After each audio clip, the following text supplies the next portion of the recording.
In the 1930s, the American Great Plains faced a crisis that was so vast, so destructive, that it should have forced an entire society to confront reality. The land was dying, the soil beneath people's feet was blowing away in storms that were so immense that they blotted out the sun. And yet millions of people chose denial. They chose conspiracy theories. They chose magical thinking, that the problem wasn't real, that someone else was maybe to blame. The Dust Bowl itself wasn't an environmental disaster solely. It's also a case study of how societies collapse when they refuse to accept the world as it is. And as we'll see, people don't deny reality because they're stupid. They deny reality because accepting it would require changing their own lives. Now, the Great Plains themselves were never really meant to be ploughed. I mean, for thousands of years, the land was held together by this very deep-rooted prairie grass, which is kind of like a living net. And it's amazing. So, I mean, it survived drought and wind and fire and all the extremes of the continental climate. They essentially anchored the soil, trapping the moisture. I mean, they create really one of the most resilient ecosystems on Earth. But then come the settlers. And then come the railways, carving their way through the plains. And with them, of course, comes land sales and the promise now of a new agricultural bounty. Millions of acres now are ploughed under, and the grasses were destroyed. And underneath that soil was finally exposed now. It had never been exposed before. So the whole stage was set. All that you needed was a spark. And of course, that spark came with the First World War, because the Russian Revolution disrupted global grain supplies. And of course, the European armies needed food, and wheat prices now soared. And suddenly the Great Plains, which is a region that had struggled for decades, entered this golden age. Farmers started to tear up even more land. Banks and politicians encouraged it, lending them more money. Newspapers called the whole thing a miracle. But of course, it's a miracle that was built on a lie. Because the farming methods of the 1910s and 1920s, this deep ploughing, monocrop wheat, stubble burning, destroyed the ecological stability of the plains. There is another problem here as well, which is linked to this, and that's the issue of identity. Because wheat wasn't just a crop. Wheat was a symbol. It was a symbol of success. It was a symbol of masculinity, of independence, the promise of the American frontier. To question wheat was to question the entire mythology of the plains. So the thing is, of course, farmers had borrowed heavily already to buy tractors and ploughs and land. So therefore, they couldn't afford to stop on both a material and a psychological kind of level. They couldn't admit that the system itself was unsustainable. So they doubled down. And when the rain stopped in the early 1930s, the land simply disintegrated. The first dust storms themselves were treated as curiosities. You know, people sort of laughed and they sort of swept the dust off their porches and joked about it. Then the storms grew thicker and darker and longer and more violent. Dust started to seep into homes, into lungs, into food, into water. Children started to suffocate. Livestock died, and the sky started turning black at midday. But still, many people refused to believe what was happening. They said, oh, well, it's just a bad season, or the scientists are exaggerating, or this is a natural cycle.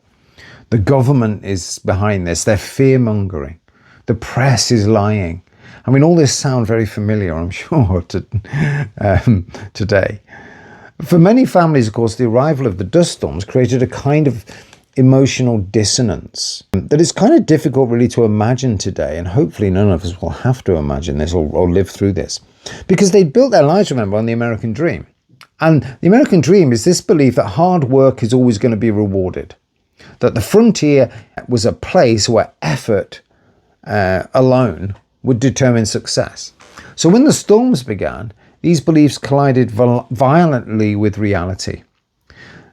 Because, you see, to accept the truth that their own farming practices had actually helped create the crisis would have meant accepting unbearable guilt. So denial becomes a kind of shield against despair. And meanwhile, it's just getting worse and worse. Inside the houses, families are, they soak sheets and stuff them around windows, the way you might do when you see smoke coming into a room from a nearby fire. It doesn't help, of course. And, when the storm passes, the world outside has completely changed. Fields are gone, fences are gone, machinery is just buried. Trees are just vanished under these huge dunes now, taller than any person. The sheer sensory experience of the storms was unlike anything Americans had ever encountered. You get dust coating dinner plates and on bed sheets and filling the air. It's a horrible kind of fine abrasive grit. Scrapes your throat, burns your eyes. And people describe, waking up their homes are sort of transformed into sort of dim, suffocating caves. Again, and outside, I say, dust piling against the wall like kind of snowdrifts. And of course, the storms themselves don't just stay in the plains. There is so much dust lifted into the jet stream that in New York, it falls as mud. Ships in the Atlantic are coated in this brown grit. Washington, D.C. was blanketed in a haze. So the Dust Bowl itself was so big, it wasn't just even a regional crisis, it was a national one. But the thing is, denial continued. And denial itself has a second stage, because as the crisis deepened, again, much like today, conspiracy theories then explode.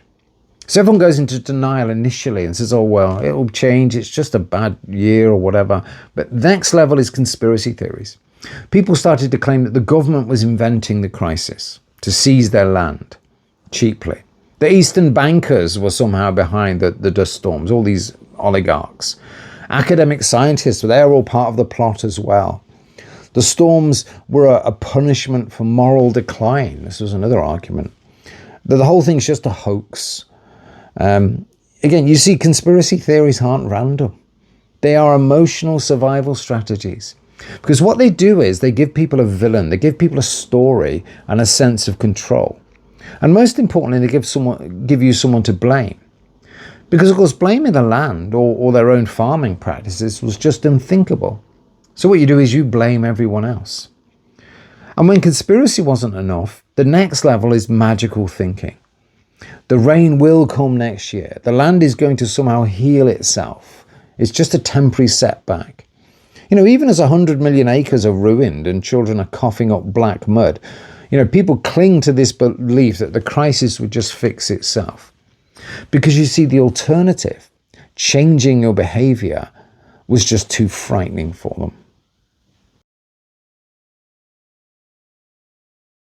Now, eventually, reality broke through. The dust storms bankrupted thousands of farmers. Mortgages were foreclosed on homes that were essentially half buried now. And more than 500,000 Americans were left homeless. Entire towns, entire communities are just abandoned. And families packed their belongings into these jalopies and headed west. And this journey west is a miserable one. It's not a sort of hopeful migration heading to California. It's a slow, painful retreat from a world that they feel had betrayed its inhabitants. And they travel in these cars, of course, that barely run. They carry what they can on the roofs or cram it into the back seat, sleep by the roadside, cook over makeshift fires, and I suppose watch the horizon for any sign of opportunity. Now, of course, these are the Okies, the people Steinbeck writes about in The Grapes of Wrath. People who'd lost absolutely everything. People who'd been told for years that the crisis wasn't real until, of course, it swallowed them. I say when they arrived in California, it was all, they faced discrimination, they faced hostility, they faced exploitation. They were treated as intruders, accused of bringing poverty and crime and disease, and blamed for problems that they had absolutely no part in creating. So the thing is, their suffering reveals, it reveals a deeper truth. Because when a crisis becomes overwhelming, compassion often collapses long before the economy does. So politicians knew the land was dying. They knew the farming practices were unsustainable. They knew the crisis was a real thing. But of course, they also know that voters didn't want to hear it. So they stall, they soften their warnings, and they avoid the hard decisions.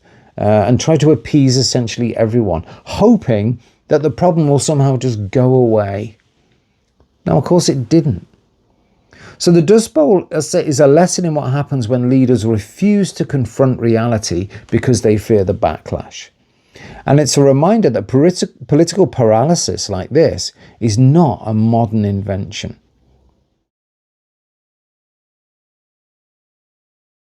Now, it took the New Deal to force a reckoning because the government ended up buying the ruined land, replanting native grasses, introducing soil conservation, and so on.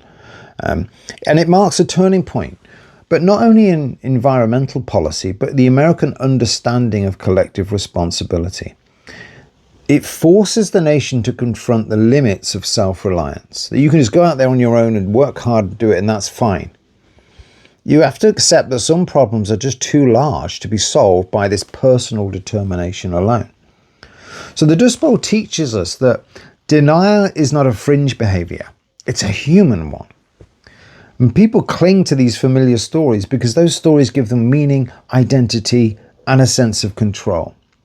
I mean, you think about conspiracy theories generally, this idea that, I don't know, that aliens are up there controlling everything, or there's this hidden Illuminati oligarchy controlling everything that people believe. But of course, remember, those things are actually more comforting than the idea that no one's in charge. That's the real fear, that we're all just floating on this rock. No one's in charge. You'd rather have some kind of hidden hand, because then at least you can quantify it, you can target it, you can get angry about it, you can perhaps potentially change it. And that's what's going on here. When evidence threatens these stories, the instinctive response is not curiosity. Let's go and find out what the hell's happening here. It's resistance. And this is why societies often ignore warnings until a crisis is already on them, until the dust is literally in the air, or the flood water is rising now in your streets. It's why people search for scapegoats instead of solutions. And I say why conspiracy theories always flourish in moments of uncertainty. So the Dust Bowl isn't simply a kind of historical cautionary tale. It's really a mirror held up to the human mind. It wasn't just a natural disaster. I mean, it's very much a human disaster. It was created by choices. It was sustained by denial and prolonged by this conspiracy thinking. And that's why it still matters, you see, because the psychology that created the Dust Bowl, the refusal to accept evidence, the lure of conspiracy theories, the fear of change, the paralysis of politics is still very much with us today. And the thing is, it always will be, because it's a human response. And the Dust Bowl is a kind of reminder that the greatest danger in any crisis is not the crisis itself, but the stories people tell to avoid confronting it. And like with the climate crisis today, reality always wins. The only question is how much it costs.